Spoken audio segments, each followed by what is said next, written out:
Hi,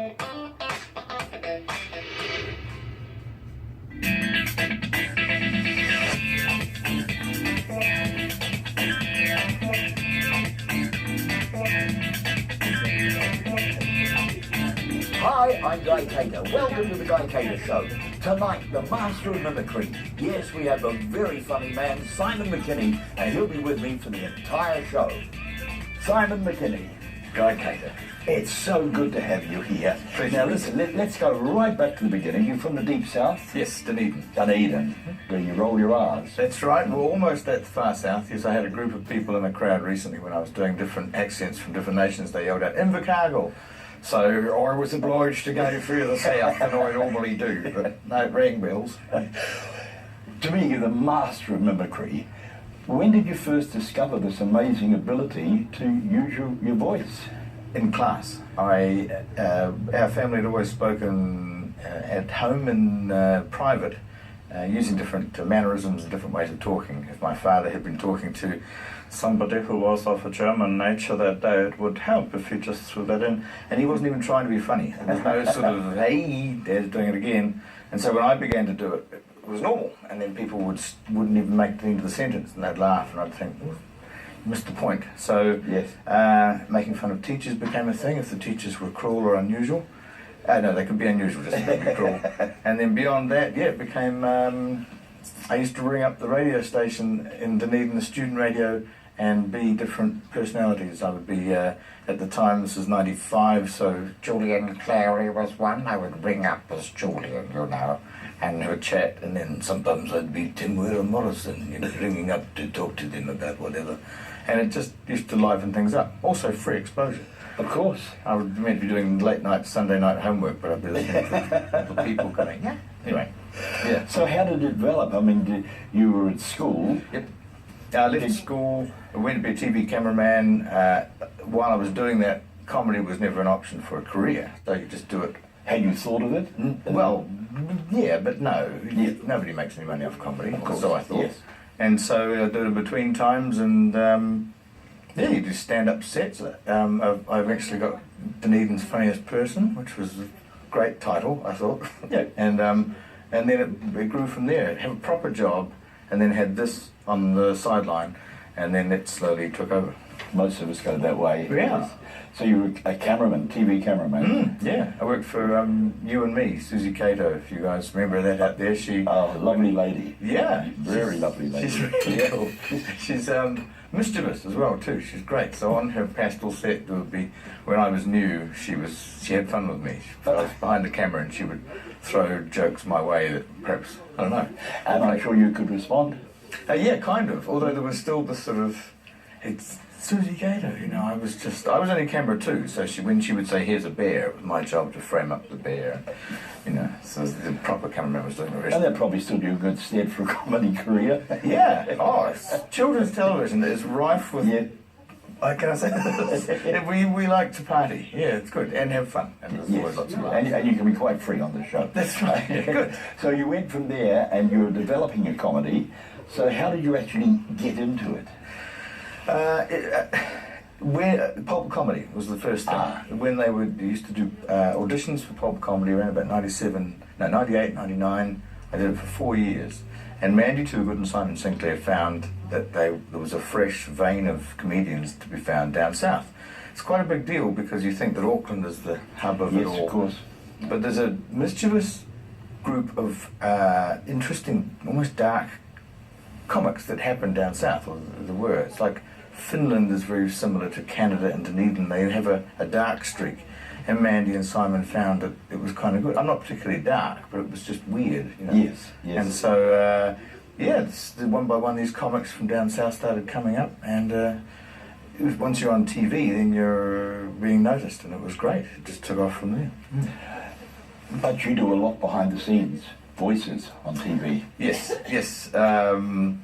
An agency got hold of me up here, and I approached one, and then I said I can do all these voices. They said reel off the number of voices that you can do, and I came to 31. Really? So that's without blends and mixtures. So that's 31 accents and celebrities I could do. So there's you know, I can do the Arnold Schwarzenegger thing like that. I can do I do Sylvester Stallone, you can do, you know, as long as you make sure half your face is kind of collapsing.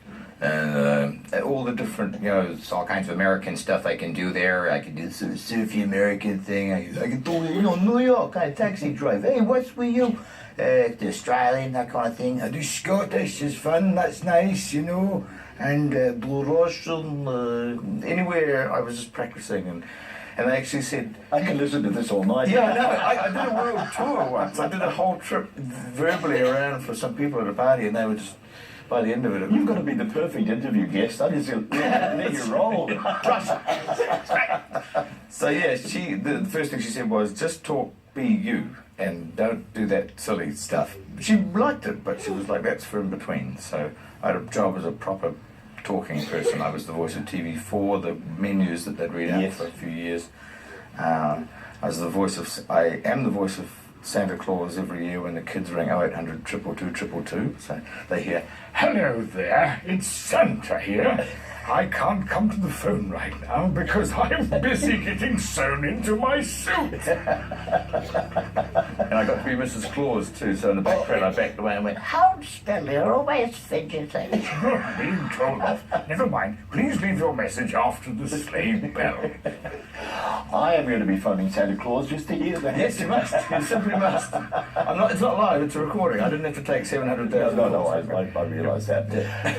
Squirt, tell me about that. Right, interesting name for an interesting kids show. Yes. That was recently, I was interviewed about that in Spin-Off recently, and it was, what a great series that was. Again, Dunedin made, so a bit unusual. And dark.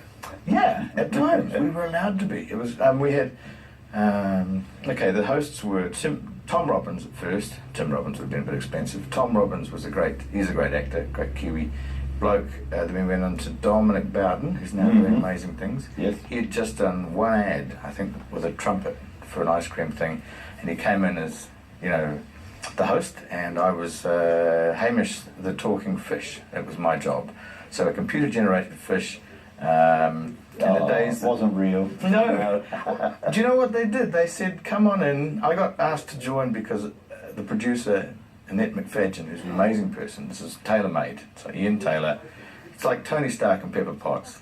Ian Taylor and Annette McFadgen, amazing people. They're just like that, actually. She rang me and said, now, you do comedy. And I went, and I realised she was serious. And I went, yes, I do. And she said, we'd like you to come in and write for us.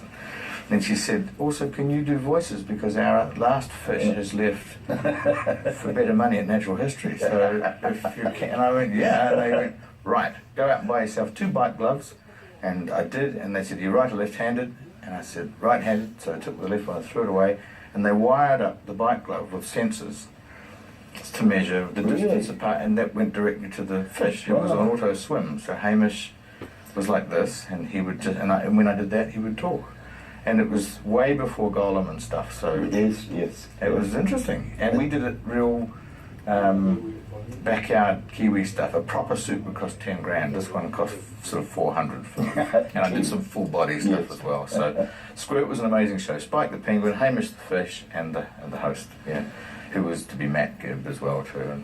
And you enjoyed it. Oh yeah. Well, writing as well. That was the fun bit. We used to try and sneak stuff on into the show. That was naughty, not meant to. Like, not too dodged, but... And Dale, who's the lovely South African director, she would be in charge of script editing, so she would call across the office, you know. She's... Katie or Simon? We'd be in trouble, we'd be like... we'd walk over and she'd say, You can't put this in here, come on. I know what you're trying to do, but you can't do that. Look, it's a children's show, don't do that. there was a show called Spy Dogs on at one time. Spike would give the menu at the top of the show. And I remember we'd say Batman does his stuff in the streets of Gotham, or Spider-Man web slings himself into another episode of action. And I'd put down Spike to say, coming up, Spy Dogs do their funky thing, doggy style. And it got through. Oh. Because nothing was said. I got up on the Saturday and I watched the show and I went, this is the one that and Spike said it. And I was like, but nothing came out. Right? Well, that's good. However, we're talking about you. And you've been to interesting places like Afghanistan. Oh yes, We yes. had to get there. That was fun. That was. I want to know about it. Yeah, I woke up one morning with Andrew Clay in my ear, asking if I wanted to go to Afghanistan. My next question, of course, would be: do you often sleep together? No, that's. Let me say he was on the phone. Oh, I see. Right. He that was the strangest starting of that conversation I've ever done. You know, he rang me and said, "How would you like to go to Afghanistan?" I stood up and screamed yes, and just the thought of being over there in the midst of all that was going on. This is 2012, and there's been a book written on that period of time since, which has been withdrawn by the government. So it's all very interesting. Really? Yes, almost specifically about that time we went over there. Yes. It was a real tragedy, but 3 soldiers died just before we went over, sort of when we were on our way. If they had known that was going to happen, we wouldn't have gone. And after we came back, 2 more died. So it's the fiercest period of fighting there has been with New Zealand troops involved since the Korean War. And that made for a very interesting time, because when we got there, the CO of Bagram base that we were staying at said, "Just so you know, it's great having you here, but we've got to sort of keep you on lockdown, because," Yes. he says, I'll put it bluntly, he said, if a soldier dies, then he's sort of signed up for it. He said, we've got to keep you guys alive, because if you die, yes, it's sad you die, he said, but it also makes the army look bad. And I said, well, we can't have the army looking bad, then, can we? So, yeah, we went up further north. So you performed what to the Kiwi troops over there? Yeah, we did 3 shows, at least 2. You and Andrew? See, me and Mike King went over there during one of the warmest times in Afghanistan in their calendar, because Afghanistan has the biggest fluctuations in temperature. So Mike King and Andrew went over in the coldest, when it was freezing cold, and we went over when it was 49 degrees Celsius. Oh, that's too hot. It had been 57 the week before. Really? And it was, yeah, so it was fun. But they took us around in armoured vehicles, and we went... That'd be quite an experience. Yeah. What sort of comedy did you do for the troops? Stuff from home. I learnt that you mustn't try and get too chummy with the troops, as in I'm with you guys. You can never understand their world, and they would rather you didn't. They want to hear about home. Many comics feel the need to lower their standards, go a bit base, a bit blue collar, rough it up a bit. Whereas the opposite is true. These troops, especially the Kiwi troops, very often have extremely high levels of intelligence, or they wouldn't get in, and they're more than capable of understanding high level stuff, and they probably want to hear it too. So as high as you can go, keep it intelligent, and tell them of home. You're a postcard from home. Don't hold up a mirror, and certainly don't pretend to know what they're about. That's what I learned anyway, because some comics do that. There's a routine you do that is my favourite, and as clever as you are and all the boys, I still love it when you're in England, because you were performing in the festival, Fringe Festival. Yeah, the Edinburgh Fringe. Edinburgh, yeah. And you talk about hearing the Kiwi girl in the audience. Yeah. That could you just do a little of that for me? Certainly, yes. No, it's a very strong accent, the Kiwi accent. And especially from the woman, yes. It's listen, it's really quite distinctive, because I don't know, they are the only females in the world I know that say, hello, how are you? There's a real R Going on, and you can hear it in crowds and stuff. Yes. So I know, just yes, It's like a exotic bird. It's New Zealand. And no, it's, yeah. The bit that I do is simply where I was in a supermarket in London, and I heard this noise. And there it was, and it catches your ear. It's like John Clark used to say, New Zealanders are experts at spotting a capital Z on a sheet of newsprint. Yes. There's just certain things we go, hang on. And I found this lady, and she was arguing with this supermarket attendant guy, and she was angry because he couldn't understand her, you know. She didn't realise that things were sounding ridiculous. and she was angry, he was trying, and she was asking For some eggs. Eggs, you know, come from a chicken. and eggs, he couldn't get it. He was there going, eggs, remember now. Sorry, I can't quite understand what you're wanting, I don't quite. And finally somebody else told her, but it was just that moment of beautiful. Kiwi. Beautiful. Oh. So you've done the TV, you've done the voices, you've done the comedy clubs. You went into corporate? Yes, now into corporate. Fully into corporate now. Yes. Yes, that's How do you find that? amazing. Because They pay more money. Yep. Yes, pretty. Bottom line. Yes. The clubs and things are great because they hone you, and we say to the rookie comedians now, wherever possible, get out there and perform in clubs where you are almost not wanted. You know, like Yes. if you do Greymouth and Westport, and those people are lovely, and the places can be wonderful and warm and cozy, but also you can end up going into bars where, you know, they're like, we wanted to watch the racing, and who's this? And so if you can win them over, Yes. then you've earned your bones. If you keep doing comedy clubs where you're welcome and loved, you can lose track on whether you've still got it or not. You know? Of course. Because if half the crowd walks away thinking you're a bit crap, and then you're left with the sycophants, then you could think that you're still amazing. But it's best to go where you're not really wanted. What a great thing to say. Go where you're unpopular. That actually makes sense. Yeah. It really does. Yes. And in Scotland too, I found the same thing. You go into bars and stuff where they were like, you know, we're not sure whether we like you. And if you can win them over, the hard graft work, and then, That's why it's so wonderful in America, Yeah. because everybody loves you. It doesn't matter where the venue is, where the entertainer. In New Zealand, this is my opinion, Yeah. we have a philosophy where we'll look at an entertainer, and if we like what he or she does, then we'll applaud. The Americans go the other way. They want you to succeed. They want to be entertained. They'll applaud woo, woo, woo, as you walk on. Yeah. And if you walk off to silence, then it's sort of like New Zealand in reverse. And you'll not that that's ever happened. No, you're right. It is. There's a Yeah. there's a charitable thing where they give you the biggest push. Yes, they do. It's like a Yes. soapbox derby thing. There you go. Now you're on your You own. feel good before you get out there. It's wonderful. Yeah. Whereas in some New Zealand places, Well, although there's a thing, I did New York. You've done America, Yes. and I did New York. I did 2 gigs in New York. when I was there. it's in the same country. I know, no. Yeah. I'm just you've done more American than I have, so I'm going to say my bit. But it was. I went along to this club, and it was mostly comics. It was the strangest thing because the crowds in New York watched the shows, and it's the Comedy Cellar, the famous one in New York, where Louis C.K. and all that perform now. And I went in there naively, going, "Hi, I'm in town for the next 2 nights, and after that I'm not here, so." You know, gotta be quick. And they went, "Oh, yeah, that's right, yeah, don't miss out." They were like, "Oh, bless you, little kid." No, we don't do it that way. And then, and then I went to the Eastville Comedy Club, and they sort of let me on there. But it was, you were performing to mostly comics who were busy scribbling down notes. There's maybe 1 or 2 real people in there.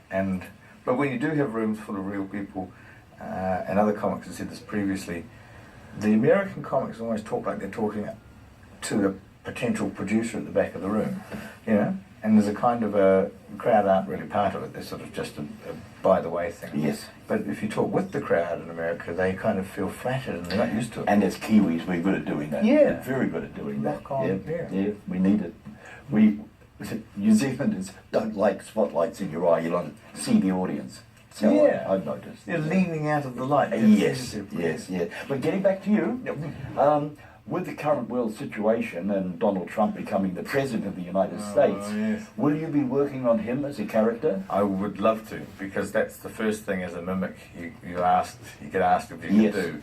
And when you can't, people are like, well, yeah, so what kind of mimic are you? So there are some I can't do. I can't do Christopher Walken, everyone can do. All right. And I can't do Trump. Well, but maybe I can, because I've been having a go at it.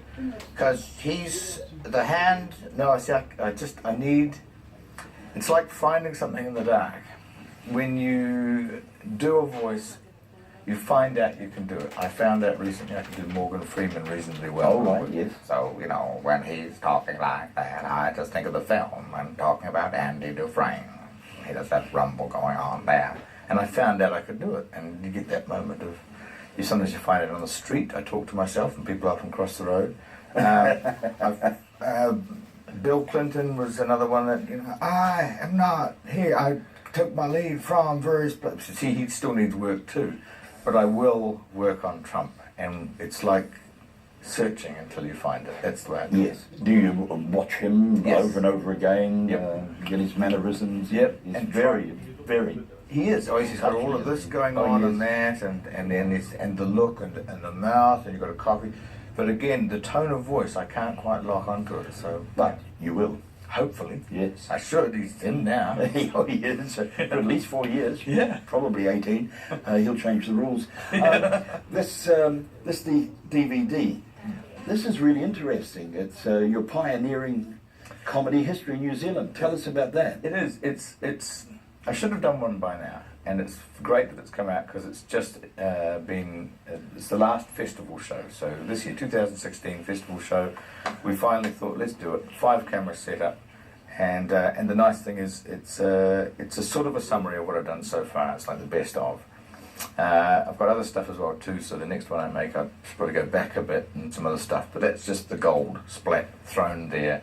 Usually, what people ask for is everything on YouTube. You have to go to different places. You know, Yes, it's like yes. your clips and things. People go to different clips. It's all together on one DVD, and it's all on the same stage. And I'm looking forward to it. It's going to be thrown towards iTunes and Netflix and places like that. So, Wow. with stuff that other comedy videos in New Zealand haven't quite been to. So if it works, hopefully I'll kick a hole in the wall and the rest of the comments can all flood through. But yeah, And you'll be the first and remembered. well, hopefully. Yeah. We've been talking for a while now, and I've really been enjoying it. Yeah. But I'm sure that our audience, who have not been fortunate enough to see you perform yet, would like to see a little bit. So we have a clip, Okay, and we're going to watch it now. let's do Over it. here. Do it. You've got old people all around the world too as well. These travels that take you far and wide, it's good. England was so good. Everything is so close together. Everything, all the villages are so close, you know. If you go to one village and they're talking away like that and they're chatting away to you and all that, and then you go to the village right next door and suddenly they're talking like pirates. Don't know quite what that area is there, but that's like Somerset or something like that, you know. Or Cornwall, where's that one there? It sounds like they just came straight off the boat, you know, lost the eye patch and the parrot. Do some farming now. Amazing. And the different types as well too. You get the types in the upper class ones are the best to me. The other ones that have money in the family for generations and they're so rich, you know. These are people who've forgotten they own estates in various sections of land around the world, countries and stuff, you know. And they're just and they're used to the money, and when you're talking to one of them, because you meet them after gigs and stuff, you know. You notice when you're speaking to somebody who's truly upper class,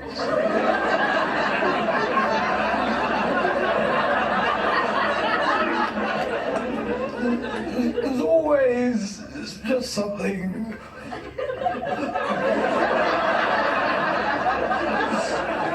slightly wrong with them. Everything's sort of a bit bigger, you know, bigger ears. And they're sort of fighting their face as well, aren't they, really?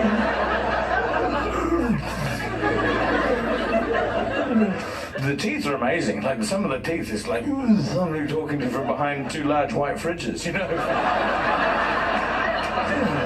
Can you get rid of them? Well, that was brilliant. You are a clever comic. You really are. Thank you very much. So, Simon, what of the future? I have no idea. No? I want to go to Antarctica. Yes. That seems like a strange thing, but the cruising, I've been doing ships around the Asia and Pacific area, and the big ships are fun because I've been around all around Vietnam and Cambodia and all that, but Yes. the smaller ones, I found out recently, go down to Antarctica, and just, I don't know, I want to add as many random places to my string, you know, just go places where perhaps it hasn't been done before. Yep, I like that. Do you enjoy the cruises? You do? Oh, very much. How often do you work on the... I did them excessively for 2 years, nearly 3, Right. and then I realised that it's just, you can't do that. Life is too... you get your laundry done, you get your food cooked, you get your accommodation paid for. It's like a rest home, and it's Right. not good now. I needed to get back on land and do proper human being things. Right. So it was too good and too early. I feel I shall go back there. Say, but they are lovely. I did say rest home, but you know, only 1 in 6 of the ships are elderly, and they love it. Oh, they have a laugh, you know, mainly because, well, They haven't got long. Yes. They laugh when they can hear me. Yep, it's good. What is your favourite voice that you do? That I mean, one. there are so many. That one? Yeah, I The like old that lady. one a lot. Oh. Yes, sure, she's not. You can make her say terrible things too if you want. Well, go ahead. Okay, you know, oh, look at you. Things I'd do if I was 30 years younger. Can't get my leg over anymore. You know, you can make them say all kinds of... Small child as well too is fun. That's similar, but little piece. If there's no children in a restaurant, it's fun to do the whole kind of... What's that? And then everyone looks around. You look around too. There's a child in here, isn't there? Just make them say horrible things. I can see a doodle. Whoa! Everyone's looking. What man is doing that to the child? I can't see the child in here still. But the accents are fun. I do like the German one as well. So it's fun because sometimes the most ridiculous things can be said with the straightest face, you know. German, the lack of humour can be quite funny. There's a great one where a friend of mine was over, he was talking in the kitchen when he was on exchange with a German family. It's a real story, and he was looking out the backyard, and he said to the German kid, he was talking to, you know, in his 20s, and he said, "Excuse me, I'm looking over those fields out that window there." He said, "There's all these building cranes. There's hundreds of them all gathered in one place. What kind of thing's being built there? You know, it looks to be huge." And he said, "Oh no, you misunderstand. That is where they make cranes." And he said it was such a straight face, the guy had to go through into the other room just to... Love it. Yeah.